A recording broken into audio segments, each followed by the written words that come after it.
Alrighty, so today we're going to talk about the other team that got eliminated in the conference final and the team that got eliminated in the Western Conference final, that is Austin FC. But there's no doubt that Los Verdes was one of the more surprising teams this season. I mean, there were definitely telling signs that they were going to be doing something good in the second season, especially their expansion season, and in the back part of the expansion season, they were doing relatively well. But I don't think anybody, and even in Austin FC fans' imagination, the fact that this team would be finished second in the Western Conference and would go all the way to the Western Conference final before falling to eventual MLS Cup champion LAFC. But nevertheless, they finished with a season of 16-8-10 and finished with 56 points. They scored 65 goals this season, which was only second behind LAFC for the most goal that it scored this season. And in fact, for a while, it feels like it's kind of almost like a goal scoring contest between them and LAFC of who can potentially be the goal scoring king in Western Conference. But unfortunately for Austin, they just missed out on that. LAFC actually scored just one more goal than what Austin FC is. But still, 65 goals is impressive in a way where it is also good for third in terms of the most goal that any team have scored this season. They allowed 49 goals and they had a goal differential of plus 16. Like I said, they finished second in the Western Conference, but unfortunately they were eliminated by LAFC in the Western Conference final. Top goal scorer for this team, unsurprisingly, Sebastian Dreyussi with 22 goals. And, talk about goal scoring contest. That goes the same with Dreyussi, with the fact that he just missed out on the Golden Boot. I mean, he missed out just by one goal from Hani Mukhtar, who scored 23. But nevertheless, it was a career year for Dreyussi that has really established himself as the top three, number 10 in this league. Then we got Maxi Urruti with 9 goals. And actually, I spell Urruti's name wrong there. Let me at least give him let me at least spell his name correctly. Him finished second in the top goal scoring chart with 9 goals, followed by Diego Fagundes with 6 goals, Ethan Finley with 5 goals, and then Musa Jite to round up the top 5 in terms of goal scorer for Austin FC with 4 goals. Top assist leader, Diego Fagundes with 15 assists this season, and there's no doubt that this was a career year for Diego Fagundes and started to kind of look like the Diego Fagundes. Remember how a couple years ago when he was a teenage sensation with the New England Revolution and people saying that there was some big thing that could happen to this guy and that he could be the next big player in MLS and maybe even potentially move to Europe for a big sum of money. Yeah, unfortunately for Diego Fagundes, it kind of didn't work out, but he's really now have found a home in Austin and have really started to showcase that quality that we saw from him during his teenage year with the New England Revolution, and that there was no doubt this was a career season. It's also hard to believe. I think he's still only like 30 years old. I mean, it feels like he's been in the league for a long time, but yet he is still only at almost in the middle part of the prime of his career. Then you got Sebastian Dreyussi and Alex Rain with 7 assists. Followed by Ethan Finley with 6 assists, and Nick Lima even chipped in with 5 assists to round up the top 5 assist leader for this Austin FC team. So what were some of the highlights for Austin? Well, there was definitely a lot of highlights and about this team, and probably the big highlights of this team is that this was by far the most entertaining team to watch. Like, if you want to talk about all the teams that played last season, and maybe I should have probably done a video talk about some of the most entertaining team and some of the most boring team to watch. Austin would definitely be right up near the top of my ranking, if not at the top of the rankings, because when I watch Austin play throughout last season, there really isn't any game where I can say that it was relatively boring and that they kind of play boring brands of soccer. No, this team plays some of the most amazing soccer that I've ever seen a team play, and a lot of that has to do with the fact that Josh Wolf simply just feel like, yeah, let's pretend every single game is like FIFA Ultimate Team. We're gonna play this open brand of soccer where we're just going to go forward and basically open ourselves up like never before. And also, not to mention the fact that when this team had to kind of chase games a lot, which this season there was a lot of time where they had to chase game. I think that maybe kind of explain why they played this open brand of soccer, because hey, if we give up like a goal or two to begin with, we're going to continue to stick to our identity, play this brand of soccer, and eventually are able to get ourselves the goal to come back in the game. Which, speaking of which, that perfectly transitions to the second point of this season for Austin. They're probably the most resilient team in the league in terms of some of the highlights. I mean, just the amount of comebacks that they had are just incredible. And that, I know there were times where I basically say, well, surely this can't be sustainable, of how many times they come back from a 1-0 to 2-0. And heck, I think probably the pinnacle of comebacks was when they came back from 3-1 down against Sporting KC to win 4-3 in the game. I just thought there's no way they can keep getting away from this, and yet they still were able to do it. And it even kind of continued into the playoffs in a bit, where 2-0 down against RSL got off to a nightmare start. You think this team was dead and buried, but then somehow in some way they find ways to come back and force that one into extra time. And in some way they probably should have won that game without even having to go all the way to a PK shootout, because for the most part of that game they were by far the better team. But nevertheless, like I said, the resilience of Austin is the reason why they won a lot of games, and that can be a good thing to have for a team, even if that means that they have to always chase games and trying to come back. And I also think that maybe even gets the group closer together, because when you're a resilient team, you gotta have a group that is very close together and have that mental toughness to believe that, yeah, you could come back even if they're down on the scoreline. And that, I think, it definitely shown when you look at this Austin team throughout last season. And then, of course, the career season for Driussi and Fagundez. I mean, not much I have to say about Sebastian Driussi, who I think the only thing I think he'll be disappointed, the fact that not only he missed out on the Golden Boot, but he also missed out on the MVP. I mean, for the whole season, it was that discussion of the fact that it looks like Driussi might be the front runner. But then you also had this guy called Hani Mukhtar from Nashville SC that was also stealing the show, and that it was just kind of a discussion. Is it going to be Driussi?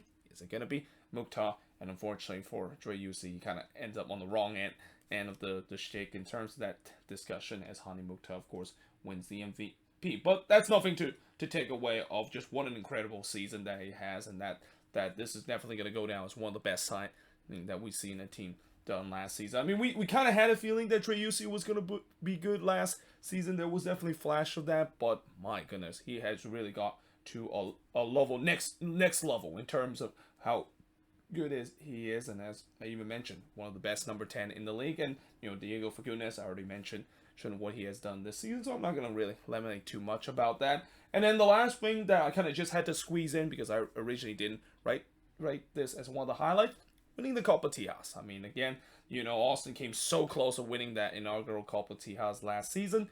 This year they were able to do it, able to get one better over FC Dallas. And that's impressive too, because, when you look at early on in the Copa Tijas standings, all three Texas teams was doing well. And that is even with the Houston Dynamo before they suffer a late season collapse. That, it's kind of impressive in a year where all the Texas team were doing well, that Austin was able to prevail and win the Copa Tijas. And you can even see what it meant to the supporters. They were celebrating like they won themselves their first ever silverware. And in some way you could argue that is indeed their first ever silverware, because again, I know regional cup, many people don't really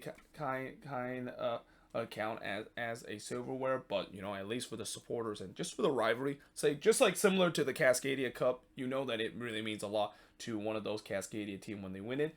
It's the same case with the Copa Tijas. Now, so what are some of the lowlights for this Austin team? And there wasn't really a lot of lowlights, so I kind of had to cherry pick a little bit.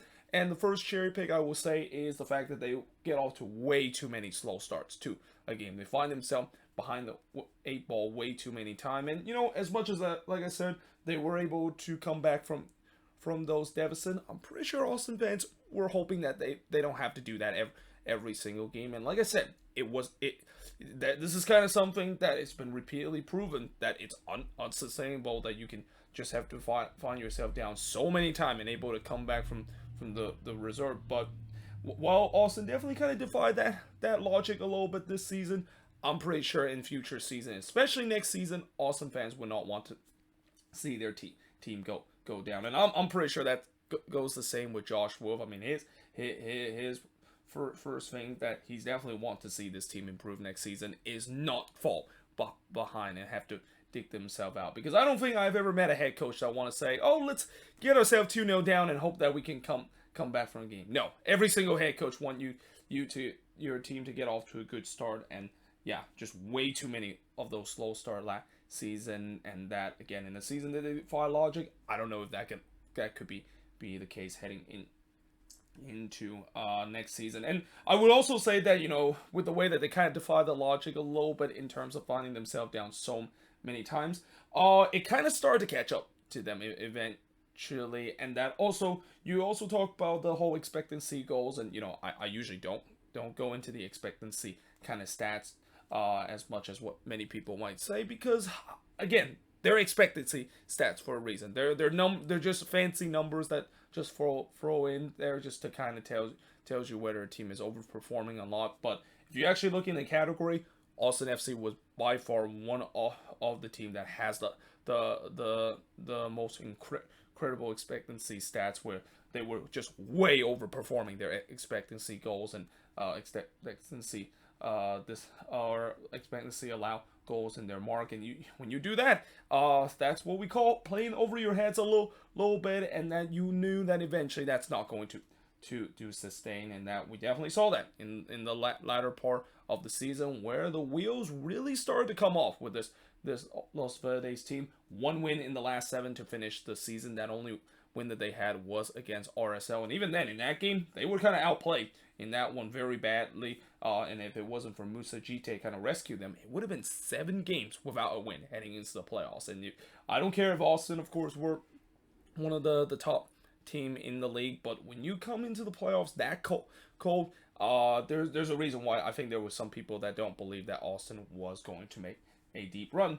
And then, of course, we talked about the Western Conference Final where they got eliminated. Yeah, it was a no-show for them, and that, I think that has to be probably the most disappointing part. I mean, yes, it's been a great season. I think Austin FC fans should be cherished of what they have done, but it's got to be a little bit frustrating in that Western Conference Final, where yes, they were going to be up against LAFC, but it's also a matchup that I would say that Austin could do well, because they were able to beat LAFC the first 2 times, and that I know there's that notion of it's very hard to beat a team 3 times in a season, but I had a notion with the way that Austin FC was started to once again carry the momentum when they win their first couple of games, that they were going to do the unthinkable and able to make it to MLS Cup. But unfortunately, it wasn't meant to be. LAFC basically showed the quality, and I think it's more to do with the fact that LAFC showed more of the quality than just simply saying that it was a no-show that Austin FC has. I mean, that performance that LAFC put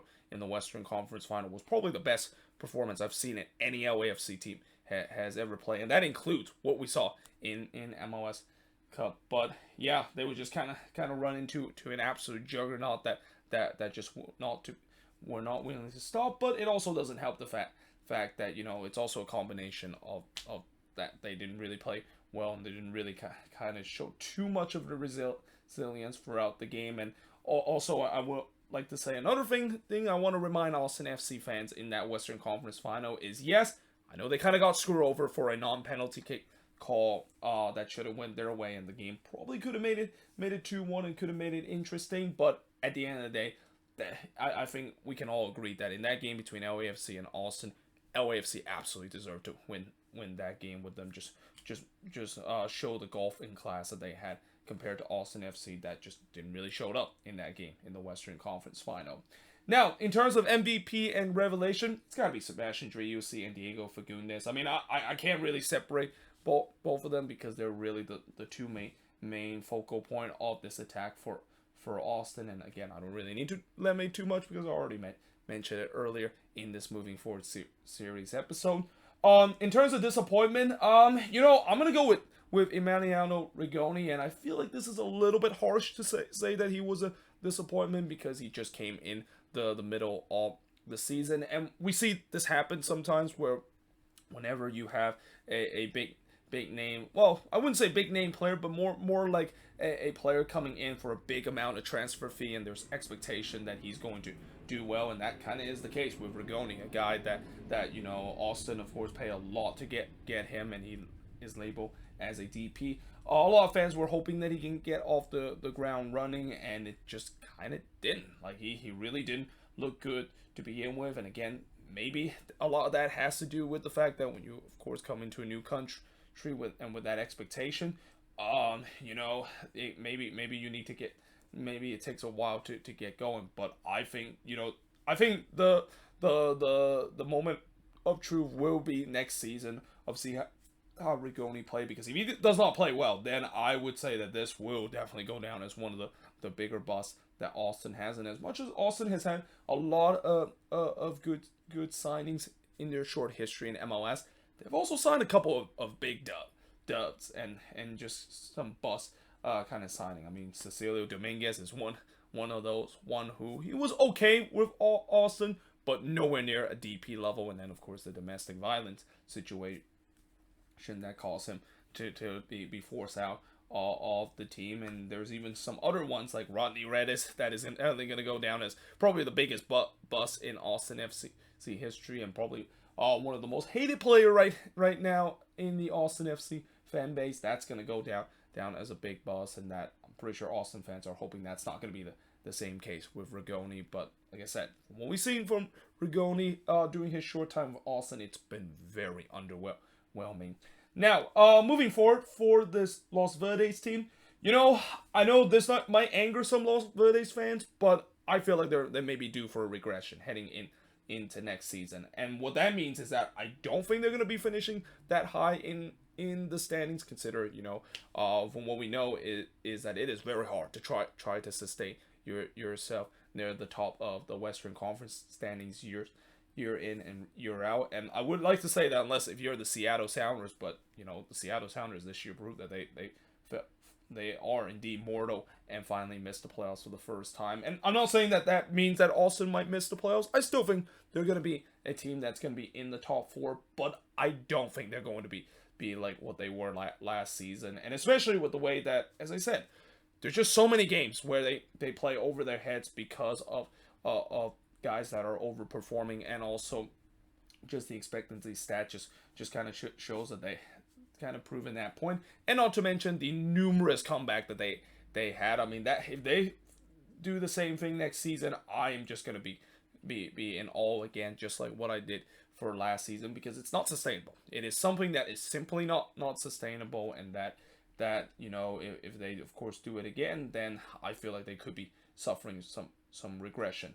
Though that being said, you know, they have kind of figured out the number 9 spot a little bit. I mean, I know some people say Maxi Urruti might be the answer, but yeah, Urruti kind of fade away as the season goes along, and that's not a surprise because Urruti has always been a guy that has been able to do well in a short spell period, usually in the beginning part of the season, but as the season goes, he's kind of fade away. So that's why they bring in Jerzy Zardes, and I think this is a good signing for Austin because, you know, Jerzy Zardes, he still proved that he can be a good number 9 in this league. Like during his short time with Colorado, able to register 8 goals, and I feel like, you know, there could be a case that he could be the missing piece, but there's definitely that question whether if he is the missing piece in terms of that number 9 spot, because when you look at this attacking core with Driussi, Fagundes, Rigoni on the right, they're only missing one piece on the attack, and that of course is that number 9 position, and we'll see whether Jerzy Zardes is that answer in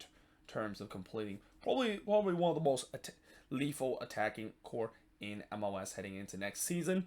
And then the last thing I would say moving forward for them is that, you know, they kind of really are set in terms of heading into this upcoming season. I mean, I don't really see any other weakness that I think this team needs to address in the offseason. Obviously, for them it sucks that they did lose probably their best center back in Ruben Gabrielson in the offseason, but they immediately replace him with another Scandinavian player in Leo Vesetnin, and you know, from what I heard, it seems like he's going to be just as good as what Gabrielson brought to the table for this Austin FC team. I mean, I guess if I want to say that, you know, maybe something that they might have to address in the summer transfer window is the depth pieces of this team, because I think another reason why I want to say that maybe they could suffer a bit of a regression this season, what happened when injuries hit. Because I think this team last season was probably blessed with the fact that they were very injury free throughout last season. They didn't really suffer any backbreaking